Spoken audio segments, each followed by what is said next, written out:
జనన మరణ రహస్యాలు. ఈ చరాచర సృష్టిలో ఎన్నో జీవరాశులు నిరంతరం పుడుతూనే ఉంటాయి, అలాగే తిరిగి లయమైపోతుంటాయి. ఈ జీవన్మరణ చక్రం నిరంతరం భ్రమిస్తూనే ఉంటుంది. ఇది భగవంతుని జగన్నాటక రహస్యం. చీమ నుండి లేదా అంతకంటే చిన్నవైన సూక్ష్మజీవుల నుంచి అత్యంత పెద్ద జీవుల వరకు ఆ భగవంతుడి దివ్యలీలే అని వేదం చెప్తుంది. జీవం ఉన్న ప్రతిదీ జీవియే, కనిపించేది కనిపించనిది, ఈ ప్రకృతి, ఈ బంధాలు అనుబంధాలు ఇదంతా మాయ. ఈ మాయలో పడి జీవులన్నీ జీవిస్తూ ఉంటాయి. విఘ్నులైన వారు ఈ సృష్టి రహస్యం గ్రహించి వీటన్నిటికీ మూలమైన ఆ పరమాత్ముని సన్నిధియే శరణ్యమని భౌతిక సుఖాలను త్యజించి మోక్ష సాధన కోసం జపతపాదులు చేస్తుంటారు. శాశ్వతమైన పరమార్థ చింతనతో వేదాంతులై జీవితాన్ని సాగిస్తారు, చివరకు మోక్షాన్ని పొందుతారు. సాధారణ జీవనం గడిపేవారికి అసలు ఏంటి ఈ రహస్యం అనిపిస్తుంది. అందుకే పుట్టటం నుంచి గిట్టటం దాకా ఈ మాయమర్మం ఏంటో తెలుసుకుందాం. జాతస్యః ధ్రువో మృత్యుః, జాతస్యః ధ్రువో మృత్యుః అంటుంది భగవద్గీత. పుట్టినవాడు గిట్టక తప్పదని దీని సారాంశం. ఈ విశ్వాన్ని ఇంగ్లీష్లో యూనివర్స్ అంటున్నాం. యూని అంటే ఒకటి, వర్స్ అంటే అనేకం. ఏకం అనేకం కలిసి యూనివర్స్ అయింది. అనేక రూపాలలో కనిపించేదంతా ఒక్కటే అని ఈ విశ్వాన్ని అర్థం చేసుకోవాలి.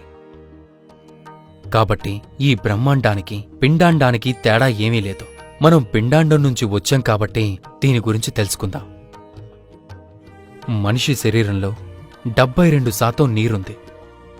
వెన్నెముక నుంచి అన్ని వైపులకు 72,000 నాడులున్నాయి. వీటిలో 14 నాడులను ప్రధానంగా చెప్పుకోవాలి. ఈ 14 నాడులకు పాడ్యమి నుంచి చతుర్దశి వరకు ఉన్న 14 తిథులకు సంబంధం ఉంది.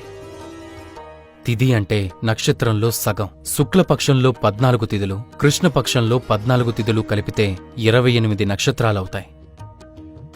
మన నక్షత్రాలు 27, అయినా అభిజిత్తుతో కలిపి 28 కదా. మాయంటే మనమెవరూ తెలుసుకోలేకపోవటం. ఒకటి అనేకం కావటమే సృష్టి. ఆ ఒక్కటిలో అన్నీ చేరడమే ప్రళయం. అదే మరణం కూడా. మనిషి పుట్టుకకు మూల కారణం స్త్రీలకు ప్రతి నెల జరిగే ఋతువు. దానినే బహిష్టు అంటారు. మనిషిలో ఈ బహిష్టు 27 లేదా 28 రోజులకొకసారి జరుగుతుంది. ఈ బహిష్టు ప్రారంభమైన క్షణం నుంచి 24 గంటలు అంటే ఒకరోజు. అలాంటి 27 రోజులు లేదా 28 రోజులు ఒక నెల. నెలంటే చంద్రుడని కూడా అర్థం ఉంది. అందుకే నెలరాజు, నెలపొడుపు అనే పదాలు ఇలా ఏర్పడినవే. బహిష్టుకు 14 రోజుల ముందు అండం విడుదలవుతుంది. ఈ అండం ఫలదీకరణం చెందితే పిండం గర్భాశయాన్ని చేరుతుంది. శిశు జననంతో ఋతుచక్రం ఆగిపోతుంది. దీన్నే మనం నెల తప్పడం అంటుంటాం.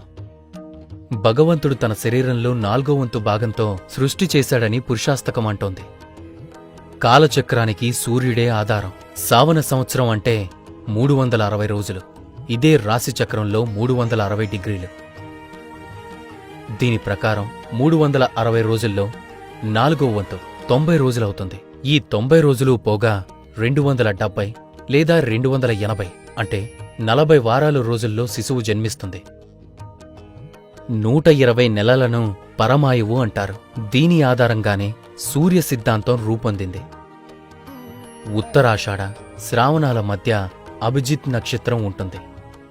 ఈ 28 నక్షత్రాల ఆధారంగా హోరా శాస్త్రాన్ని పరాశర మహర్షి రూపొందించారు. సౌర అంటే 72, హౌరా అంటే 82. వీటిని తిరగేస్తే 27, 28 వస్తాయి. 27 నక్షత్రాల ఆధారంగా సూర్య సిద్ధాంతం, 28 నక్షత్రాల ఆధారంగా హోరాశాస్త్రం రూపొందాయి. అందువల్ల దీన్ని పరాశర హోరాశాస్త్రం అన్నారు.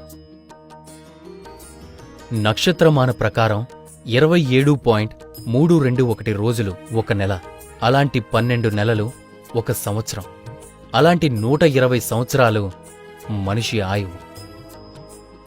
జ్యోతిష్య శాస్త్రం ప్రకారం దశల్ని కలిపితే 120 సంవత్సరాలు వస్తుంది. దీన్ని బట్టి మనిషి పూర్ణాయువు 120 సంవత్సరాలని అనుకోవలసి వస్తుంది.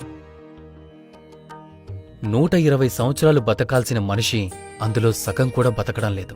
ఎందుకు అనే ప్రశ్న చాలా మందిలో ఉదయిస్తుంటుంది. దీనికి కారణం మనిషి తీసే శ్వాసలే. ముఖ్యంగా మనిషి పూర్ణ శ్వాసలు తీయడం లేదు, అర్ధశ్వాసలతో కాలం గడిపేస్తున్నాడు.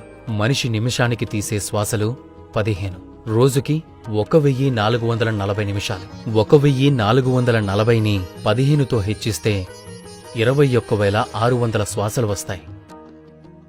12 రాసులు, 12 నెలలు, పూర్ణాయువు 120 సంవత్సరాలు, కలియుగం 1200 దివ్య సంవత్సరాలు, మహాయుగం 12,000 దివ్య సంవత్సరాలు. ఇలా ఒకదానితో ఒకటి సంబంధం కనిపిస్తూనే ఉంటుంది. తక్కువ శ్వాసలు తీసే జీవి ఎక్కువ కాలం బతుకుతుంది, ఎక్కువ శ్వాసలు తీసే జీవి తక్కువ కాలం బతుకుతుంది. మనం యోగ శాస్త్రాన్ని అభ్యసిస్తే పూర్ణాయువు సంపాదించుకోవటం పెద్ద కష్టం కాదు. మరణం అంటే శరీరం మార్పునకు లోనవటం. ఆత్మ ఈ శరీరాన్ని వదిలి మరో శరీరాన్ని తీసుకుంటుంది. కాబట్టి మరణం గురించి బాధపడాల్సిన అవసరం లేదు.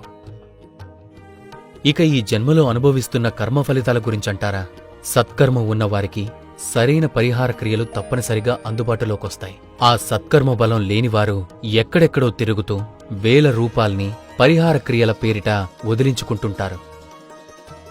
అణువుకు ఆత్మకు తేడా ఏమీ లేదు. ఇదంతా సూర్యకాంతి శక్తి. మన జీవితాలన్నీ సూర్యకాంతి శక్తితోనే ప్రేరణ పొంది నడుస్తున్నాయి. ఈ సూర్యకాంతే సృష్టి, స్థితి, లయకు మూలం.